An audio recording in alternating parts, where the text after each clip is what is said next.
Yes, good evening, good afternoon, depending from where you are and what time you'll be watching. Yes, amanya nze Matov Dixon nga ate tukomyewo ne podcast yaffe always nga bwe twali promisinga tujja tugibaletera every week one by one kamu kamu.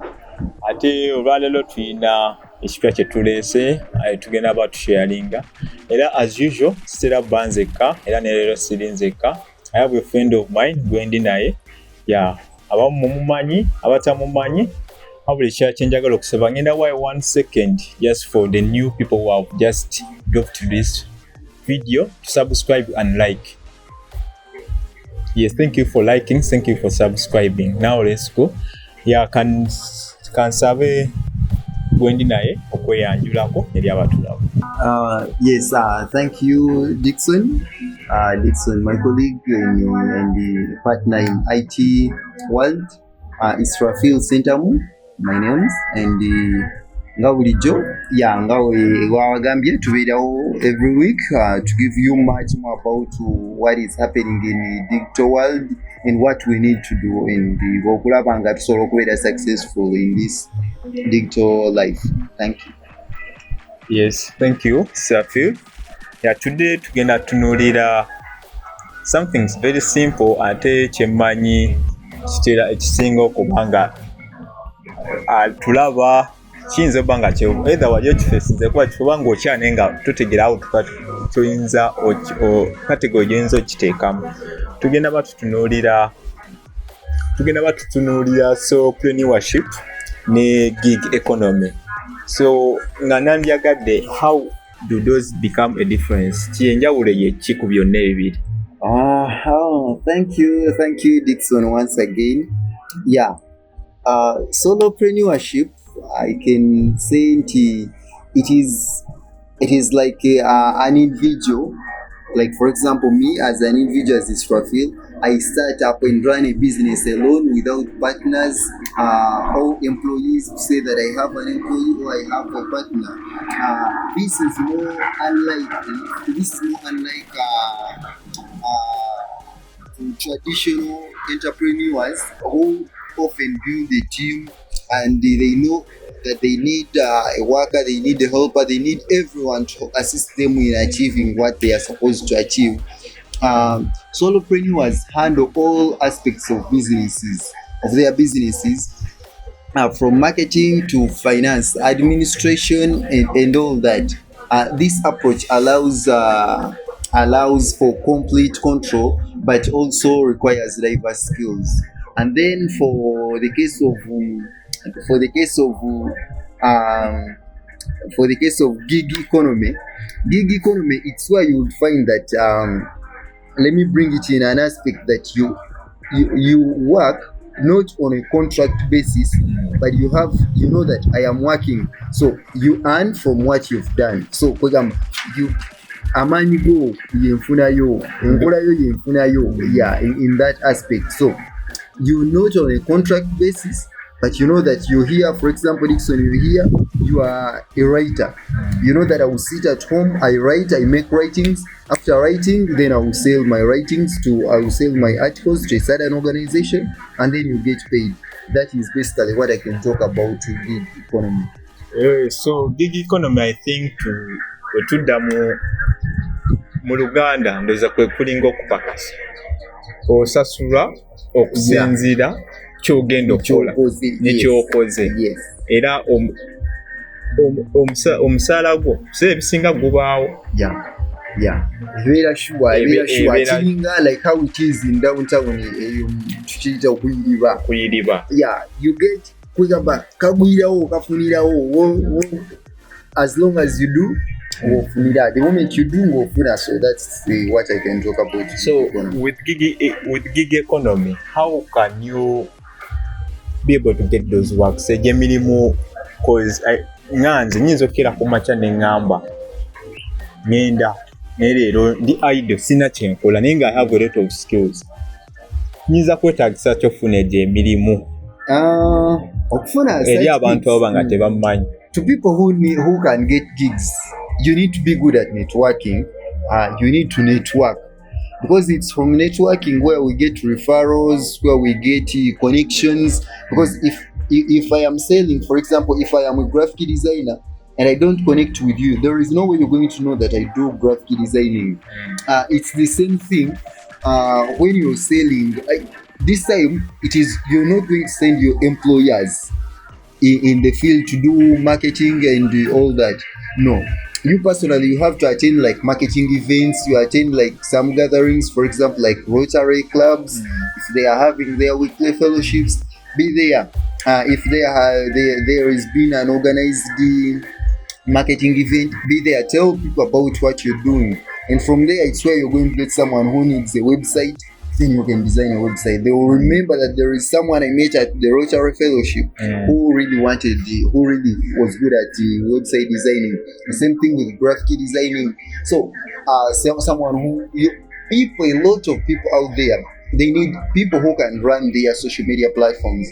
But there is no way they are going to know that you run social media platforms when you've not actually made them aware that you do it. So the only way to get these gigs is to network, and then you from referrals. Okay, so there are some challenges what I know that can be faced with so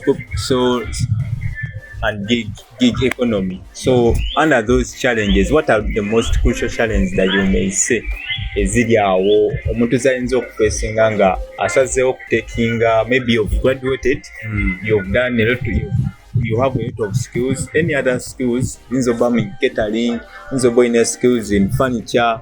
So what are the challenges that you may face okuba nti ofune gye emirimu? The challenges associated with solopreneurship and the gig economy, I won't say that there are many. Of course, there are advantages as well. But now, on the side of disadvantages, all the challenges that are faced, you find that they face, from experience, there is the lack of knowledge and the lack of technical know-how in business and in marketing. Because you'll find that you don't know how to speak with someone, you don't know how to network, because you're always alone. There is this kind of loneliness, and because you always have, that I have dignity of choice, I will do whatever I want to do, whatever I feel like it's the best for me, when actually it is not good at the market. And they lack competitive advantage, because you not know what's in the field of your profession or the field of your expertise. You don't know what's there, because you're always locked within inside, and you don't know how to do. There is the financial mismanagement. There is lack of financial management in solopreneurship, because they don't plan for tomorrow. There is no future plans. Most of the times they tend to be, I will call it myopic. They tend to be myopic because they don't think that tomorrow is there. They know that I have got the money. Because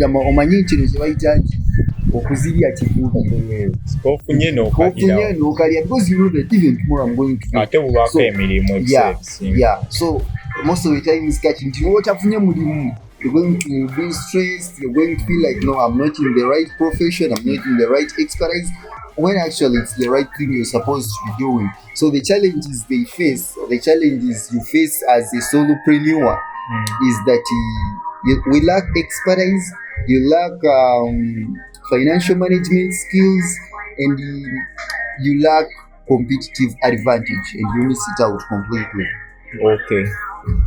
So, and when it comes to the impact of gig economy to employment in Uganda, I'll be specific in Uganda, how has gig entrepreneurship impacted the employment in Uganda? I would say that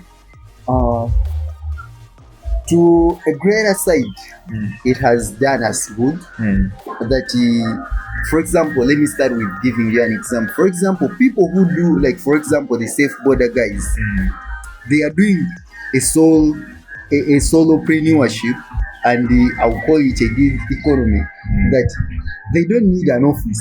to go in an office and they are saying that I am under someone or I am waiting for salary at the end of the month. But they go out there, they will not go around to look for clients. They will be there on their phones, and I'm putting it on digital. They will be on their phones, and then someone will, of course, have to order for them, or Uber drivers. So you find that it is creating employment opportunities and reducing the pressure on employment, on search for jobs. That people no longer go to search for jobs, but they can get jobs within their phones. And then another thing is that gig economy, it has impacted the employment in that you may not need too much qualifications to do a certain job. For example, we have guys who finish senior 4 and then they branch to learn how to do graphic designing, to be graphic designers. And you find that the guy is doing absolutely nice work. Better than the one who has finished all the levels. Because they didn't go higher, and it means that they will not go anywhere where they will need to say that bring your documents, and all they will need, they will say, let's see on your portfolio. And their portfolio, they will see, of course, extraordinary work. And of course, I would have to hire you if I am looking at the work you're supposed to produce, not looking at how you studied. Yeah. Okay.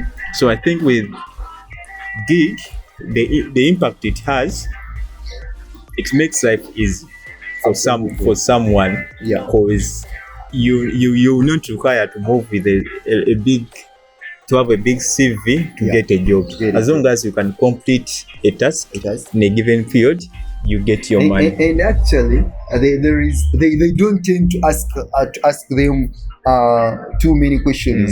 They tell them, I need a graphic designer. I need someone to design for me this, to do for me infographics. And of course, you go in your room, sit. You just need to be creative. Create something, bring. Once I look at the work and I feel like this is exactly what I needed, you pay me. Move on, and you go with your work, and that's so. Yeah, with what I see with gig and so entrepreneurs, there's an area of financial risks.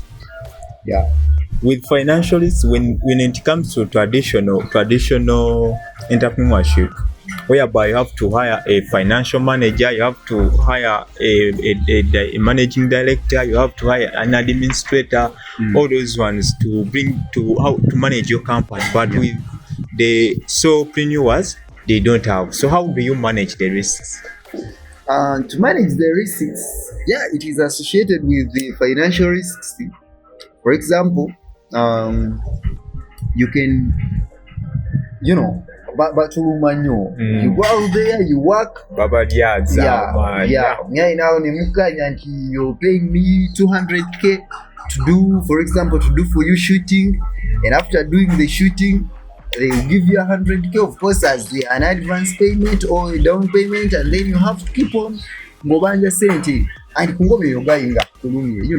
and I think to control this is that there has to be, because you need to streamline and know that I have standards.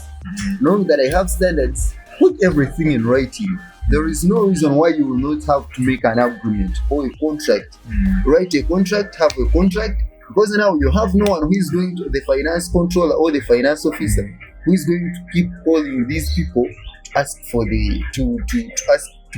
for them to pay, to clear the debts they have. And now it's you. You're the finance manager, you're the MD, you're the CEO, you're the operations manager, you're everything. You're the company, and you're the cleaner, So you're everything. So control the future risks. Work on a contract, get like a lawyer, look through it, then let the lawyer advise, or anyone who is good at legal, understanding the legal ethics. Let them advise you and know that in case of anything, I can do what? I can retrieve my money, and so that my company, whichever way you may call it, will keep on running. Okay, so there was a to manage financial risks omuntu olina okuba nga oli versatile. Yeah. Nti wayiseewo ebbanga you've not get a job like a week, so you have to be versatile. Nti you have a lot of skills, a lot of things that you can complete, no looking up for all those things, no kola more, no tunda more sales oba no kola more work, that's nozimaliriza. Then after you can save a bit for the time that you will not be having a job or any gig. Yeah. Then when it comes to the difference, how to differentiate themselves in the competitive market, how can you differentiate yourself from the rest in the market? Now this takes us back to what I was telling you, that you need to have a neat alignment. Know that this is what I do. You need to get something that you will specialize in. Whichever you specialize in, and you'll be knowing that you're good at it. That, for example, Dixon, if I do for you a website, you look at it and you feel like, yeah, this is more than what I expected, and you're not going to think of who else should manage for me the website. Now you have called me and say, Israfil, can we find ways of how you manage my website?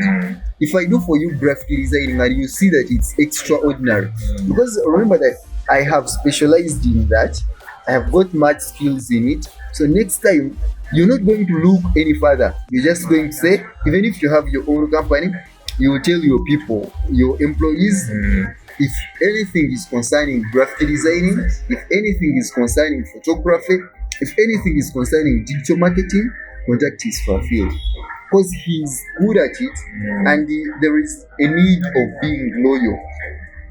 People don't need to work with individuals because of disloyalty, because we will agree that you're doing this job at 200k, I pay you, and then you do a subsidized work, which will now hinder the connection we have. You're not registered anywhere. You're not registered and all that. So people fear that. So we need to be loyal and know that if I am supposed to do for you a work, let me do the work very well, fantastic, and I finish it, so that it is going to bring back this client, and that is where the referrals are going to come from. Otherwise, we are going to be facing challenges in this competitive market.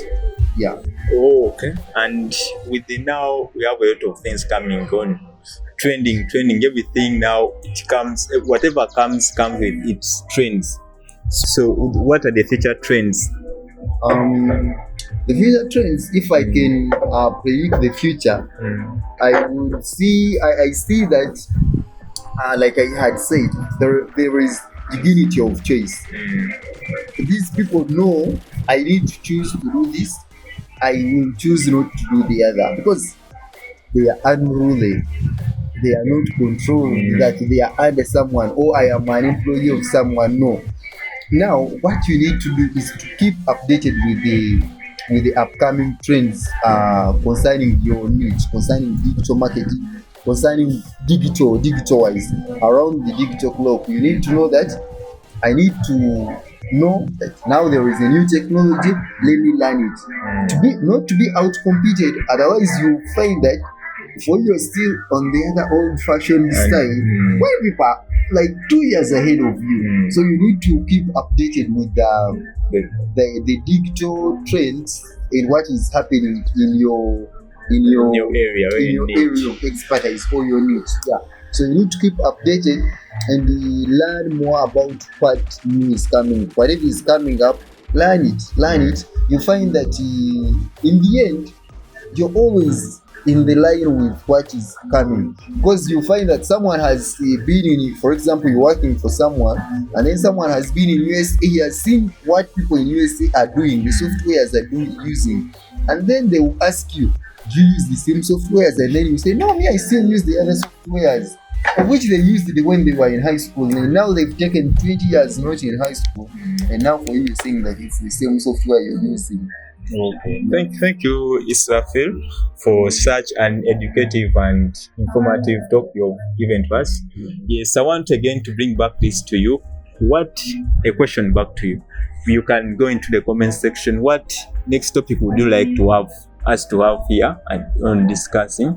And what are the things that you may want us to talk about? So you can keep on dropping your comments in the comment section. Thank you for watching us. See you again later. God bless. See you. Thank you for watching, and we'll be glad to have you guys next week. Yeah, keep on subscribe, like, share, and so that this can move and help. You can help someone who is out there looking for digital expertise and how they can acquire the technical know-how of digital marketing and all that. So reach out. The contacts will be in the comment section, and you can have all what you need about digital world. Thank you. Okay, bye bye.